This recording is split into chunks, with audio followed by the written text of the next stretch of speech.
Shalom. I'd like to start by saying Kal Halal Yahweh Bahashem Yahweh Shai Bahashem Rakakwadash. Double honors to the apostles of the great millstone and to the hopeful elect, pushing his word in truth and sincerity across the four corners of the earth. This lesson is be titled Judgment, because judgment is coming. We're in the time of judgment, like the apostles keep saying, reiterating over and over again. Right? And people are playing around, playing games. Like I watched a video, I believe it was Apostle. Well, there's a video going around about, I guess, the Sakari Camp, their group.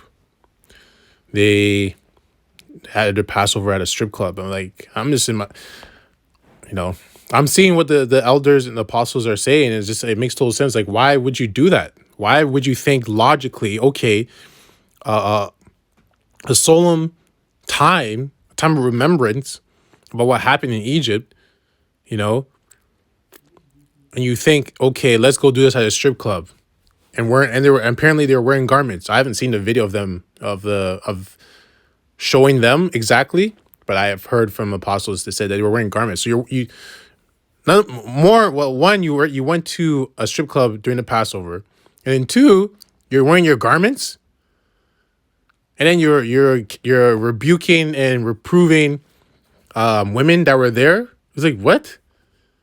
3 strikes and you're out, right? And then apparently they're trying to say what's the word I'm looking for? Justify what they did. Yeah, they're trying to justify for what they did. It's like, what?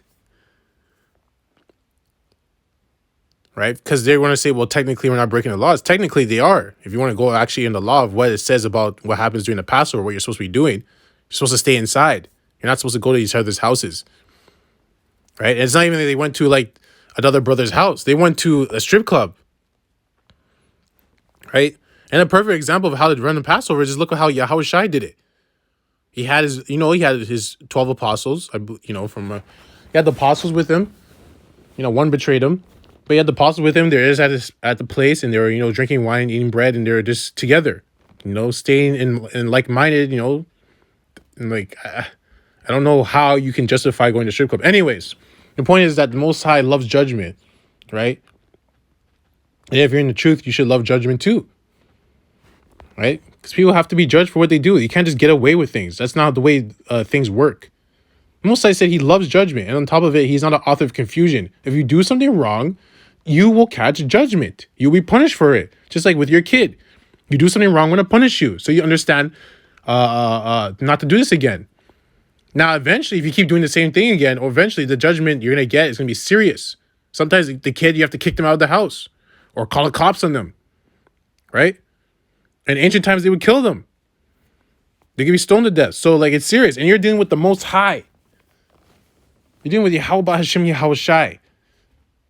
A power that can do anything to you. And you're playing around with that? You're playing games? Especially during the Passover when people were catching, the Egyptians were catching judgment because of how wicked they were and what they were doing to Israel. And you think because you're an Israelite, you're safe. The Most High said he's going to start with the house of Israel, or house of David, I believe. It's the house of Israel or house of David. He's going to start with Israel first. So you're going to be getting it first. Anyways, I don't know. They obviously don't have the fear of the Most High. They don't have the fear of Yahweh Hashem Yahweh Shai. They don't. Because if they did, they wouldn't have done that. It's just that simple. 2 Corinthians 5:10, for we must all appear before the judgment seat of Yahweh Shai. So we're all going to appear before the judgment seat into Yahweh Shai and be judged by what we did. What we did and what we didn't do. That everyone may receive the things done in his body. So what you did in his body, right? According to that he hath done, whether it be good or bad. So that was a very serious thing they did. That's serious. Because how are you going to justify that? How are you going to justify that to Yahweh Shai, to Yahweh Hashem Yahweh Shai? How are you going to justify going to a strip club, wearing garments, doing what you're doing a Passover to Yahweh Shai? You think he's going to take you seriously? You think you're going to fool him? Really? Anyways. It's just disrespectful, man. I don't know how you can be in the truth for that long and do something like that. and then try to justify it on top of it. That's crazy. That is crazy. The right thing to do is to own up for what you did. Say you made a mistake. To be sincere. Own up for what you did. Say you made a mistake. Apologize.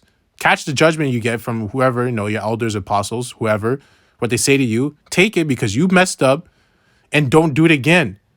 And apologize, obviously, how about Shem Shai, but don't do it again. That's the right thing to do, not to buck up and get prideful and be like, oh, well, we had a reason for why we were doing this. Oh, man. Oh. Okay, Romans 14:10. But why dost thou judge thy brother?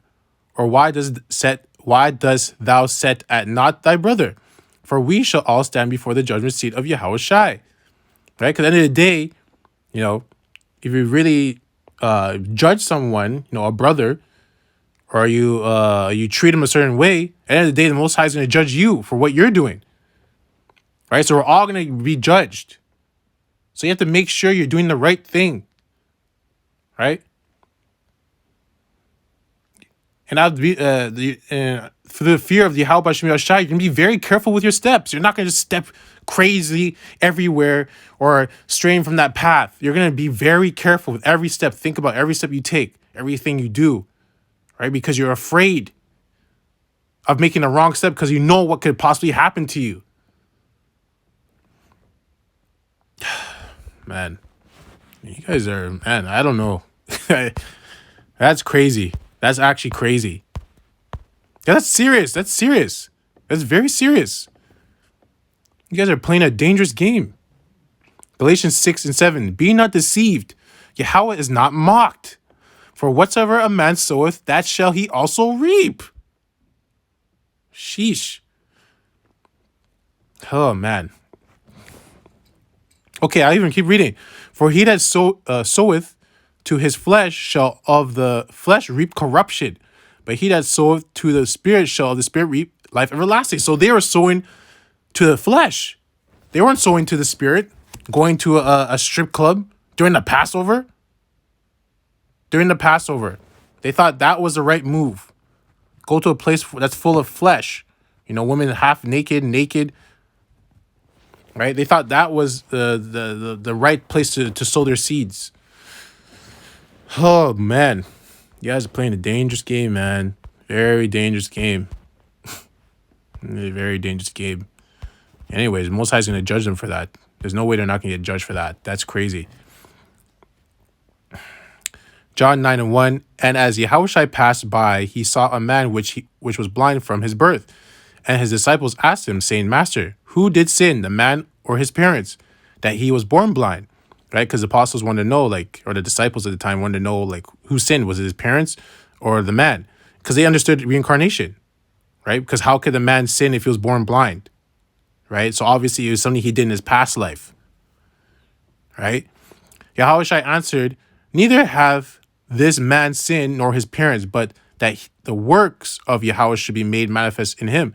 Right? So no one sinned here in this situation. He was just born blind so Yahushua can come and heal him. Yahweh Shem Yashai can come and heal him to further put glory to Yahweh. Right? I must work the works of him that sent me, which is his father Yahweh. Right? It's Yahushua talking. While it is day, the night cometh when no man can work. Right? Man. Right? And Yahushua was doing the work. He was doing the work of the one that sent him, which is Yahweh, because of the fear. He feared his father. And he respected him. Right? Man, I don't know. Even thinking about it is just how do you... This is disrespectful. That's disrespectful to do that. And then trying to justify it? Wow. Revelation 22:12. And behold, I come quickly, and my reward is with me, to give every man according as his work shall be. Now, it says reward. You think, oh, reward, good thing. Reward doesn't necessarily mean a good thing, right? Let's go to the word. Because people also get rewards of bad things.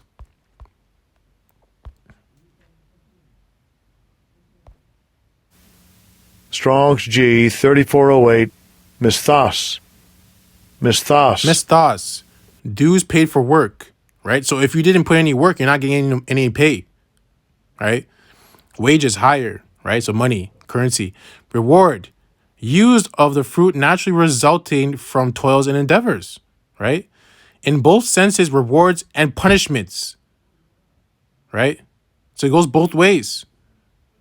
So I'll read it again. And behold, I come quickly. So Yahushua is coming quickly. And my reward is with me. Yeah, his reward is with him. Whether it's reward of good things, it's a reward of evil things. To give every man according as his work shall be. So according to the work you did. So if you didn't do good work, you're not going to get a good reward. Right?